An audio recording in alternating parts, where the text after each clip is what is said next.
खबर पर पैनी नजर, हर खबर से गहरा असर।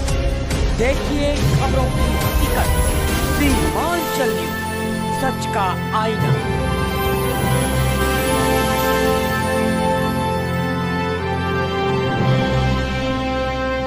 सूचनाएं जो सावधान कर दे हिल्स तराई।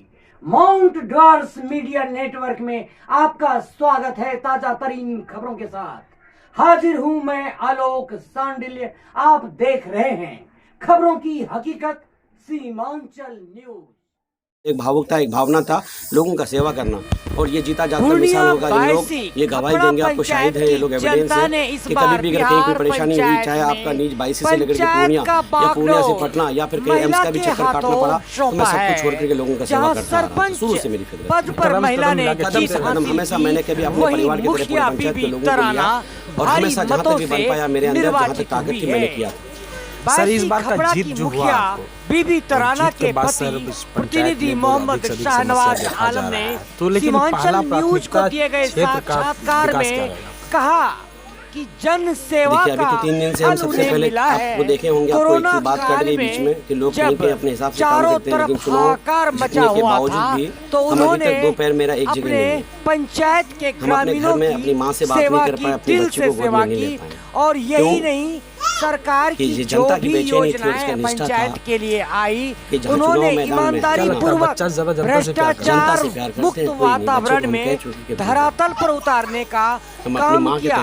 जनता के प्रति आभार जताते हुए बीबी तराना के पति प्रतिनिधि मोहम्मद शाहनवाज आलम ने कहा कि जनता ने जिन उम्मीदों से जिस तरह मैंने चुनाव मैदान में कैंपेनिंग किया था, जिम्मेदारी दी है, वे ईमानदारी से निभाएंगे। बायसी पूर्णिया से मोहम्मद सद्दाम की रिपोर्ट, सीमांचल न्यूज के लिए। नहीं, आशीर्वाद एक भावुकता, एक भावना था लोगों का सेवा करना, और ये जीता जागता मिसाल होगा। इन लोग ये गवाही देंगे, आपको शाहिद है, ये लोग एविडेंस है कि कभी भी अगर कहीं कोई परेशानी हुई, चाहे आपका नीज 22 से लेकर के पूर्णिया या पूर्णिया से पटना या फिर कहीं एम्स का भी चक्कर काटना पड़ा, तो मैं सब कुछ छोड़ करके लोगों का सेवा करता आ रहा था। शुरू से मेरी फिक्र थी, कदम से कदम मिला के, कदम से कदम हमेशा मैंने कभी अपने परिवार की तरह पूरे पंचायत के लोगों को लिया, और हमेशा जहाँ तक भी बन पाया मेरे अंदर, जहाँ तक ताकत थी मैंने किया था। सर, इस बार का जीत जो हुआ आपको, और जीत के बाद सर पंचायत में बहुत अधिक से अधिक समस्या देखा जा रहा है, तो लेकिन पहला प्राथमिकता क्षेत्र का विकास क्या रहेगा आपका? देखिए, अभी तो 3 दिन से हम सबसे पहले आपको देखे होंगे, आपको एक चीज़ बात कट गई बीच में कि लोग कहीं कहीं अपने हिसाब से काम करते हैं, लेकिन चुनाव जीतने के बावजूद भी हम अभी तक दोपहर मेरा एक जगह नहीं है। हम अपने घर में अपनी माँ से बात नहीं कर पाए, अपनी बच्ची को गोद में नहीं ले पाए। क्यों? कि ये जनता की बेचैनी थी और इसका निष्ठा था कि जहाँ चुनाव मैदान में क्या लगता है, बच्चा ज़्यादा जनता से प्यार करते हैं? जनता से प्यार करते हैं? कोई नहीं, बच्चे को हम कह चुके कि दूर रहो। हम अपनी माँ के तरह पूरी पंचायत के लोगों को अपनी माँ समझते हैं। अभी तक मेरा 2 पैर एक जगह नहीं रुका है। यही आशीर्वाद मुखिया जी आपको मिला पंचायत का? इसलिए जिस तरह मैंने चुनाव मैदान में कैंपेनिंग किया था घर घर जा कर के, आज भी मैं अपना फ़र्ज़ और दायित्व समझ करके आज भी घर घर जाता हूँ, क्योंकि लोग इंतज़ार में हैं आपका आशीर्वाद लेने के लिए। नहीं, आशीर्वाद देने के लिए। और मैं जनता से आज भी यही कह रहा हूँ कि जिस तरह आप लोगों ने आशीर्वाद देकर के मुझे चुना है, आप लोगों का सदा ये आशीर्वाद बना रहे, ताकि मेरी बुद्धि, मेरी सोच हमेशा बेहतर रहे,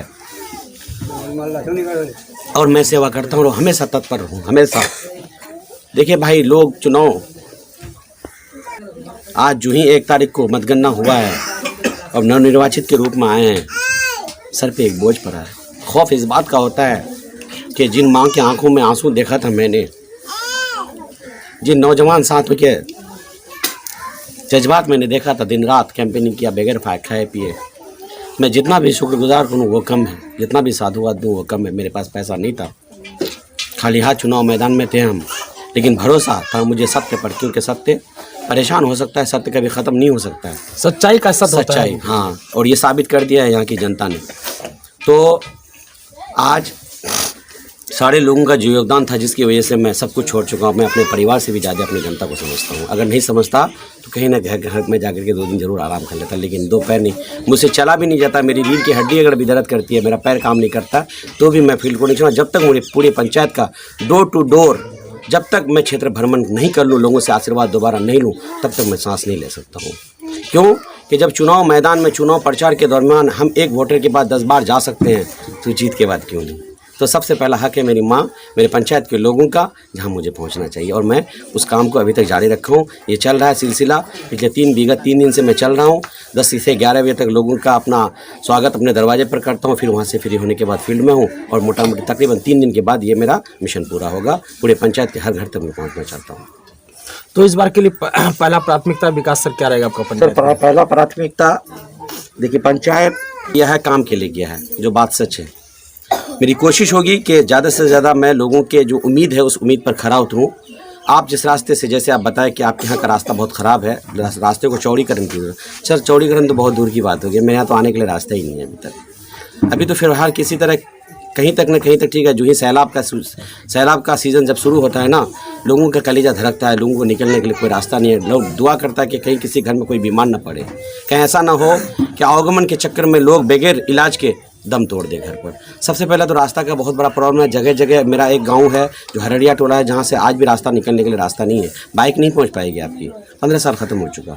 तो कोशिश होगी कि सबसे पहला जहां तक भी हमसे पॉसिबल हो पाएगा, हमसे लेकर के ऊपर तक सारा टारगेट और सारा खाका बनाया जाएगा कम्युनिस्ट के क्षेत्र पर। उसके अलावा मैंने कई बाइट में पहले भी बोल चुका था, देखिए शिक्षा इंसान का जो है ना जीवन का सबसे मूल्य चीज़ है, और मेरा पंचायत शिक्षा के क्षेत्र में बहुत पीछे चला गया है। तो कोशिश होगी, हम ये नहीं कर रहे कि बोलने का मतलब परिपूर्ण कर दें, हमारी जहाँ तक ताकत होगी मैं करूँगा। हमसे जो नहीं बन पाएगा मैं अपना सवाल आगे तक ले जाऊँगा। अपने लोगों के जो जनता, क्योंकि जनता ने मुझे चुना है अपनी आवाज़ के शक्ल में, इनकी आवाज़ बनने की कोशिश करूँगा, पूरी कोशिश करूँगा, और मामला को उठाऊँगा मैं आगे तक। शिक्षा के क्षेत्र में काफ़ी पीछे है, इस पर काम किया जाएगा। स्वास्थ्य के क्षेत्र पर काफ़ी पीछे, क्योंकि मेरे यहाँ पूरे पंचायत में 2 उप स्वास्थ्य केंद्र है, लेकिन किसी काम का नहीं है, आज तक कभी डॉक्टर नहीं आ पाया।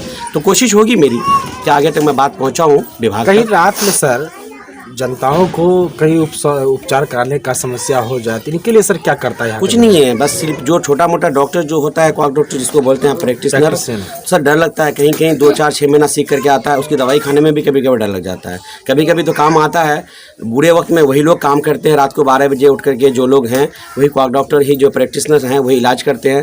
उसके अलावा कोई रास्ता नहीं है बगैर वैसी के। रात को अगर 12 बजे ज़रूरत पड़ जाए ना तो बहुत दिक्कत हो जाती है, आदमी फंस जाता है कि पता नहीं क्या होगा। तो ये सारी समस्याएं आप तो देख ही रहे हैं। उसके अलावा मेरे यहाँ कोई विकल्प नहीं है। तो इसलिए कोशिश होगी, और सरकार से मेरी निवेदन भी है एडमिनिस्ट्रेशन से कि मेरे यहाँ 2 स्वास्थ्य केंद्र है। अभी तो मैं कुछ दिन के बाद और लिखूँगा, आप लोगों को बुलाऊँगा भी, ताकि लोगों की बात को जो है ना अपने माध्यम से ऊपर तक पहुँचा सकूँ, क्योंकि लोगों ने इसी काम के लिए तो चुना है। तो कोशिश होगी, और विभाग से भी मेरी अनुरोध है कि मेरे यहाँ जो 2 स्वास्थ्य केंद्र पड़ा हुआ है उस पर थोड़ा सा देखा जाए, क्योंकि भवन तो बन चुका है लेकिन आज तक कभी डॉक्टर नहीं आ पाया।